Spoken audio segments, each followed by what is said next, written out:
Pace, dragilor! Astăzi vom citi din 1 Corinteni, capitolul 11 și începem. Pavel ne spune despre ținuta femeii în adunări. Călcați pe urmele mele, întrucât și eu am călcat pe urmele lui Hristos.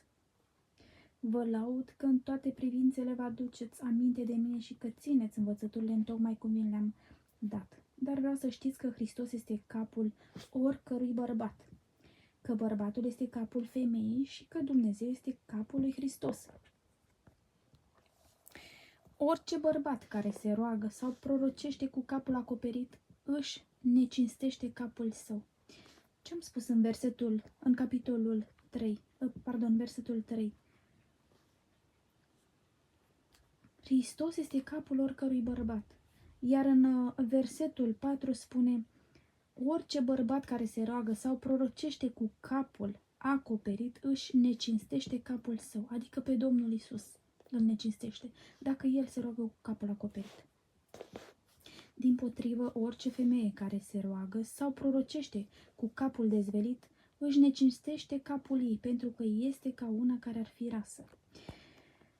Fraților, aici unde Pavel ne spune că femeia își necinstește capul ei, în vechime erau obligate femeile să-și acopere capul, pentru că își necinsteau bărbatul, din pricină că nu își înveleau capul, nu își-l acopereau. Și tot în vechime, când erau curvele, să spunem așa, care se pocăiau, ele erau rase în cap. Iar ca să nu fie privite cu ochi răi sau cu ochi când intrau în biserică și se pocăiau, ele își acopereau capul ca să nu fie batjocorite, să nu fie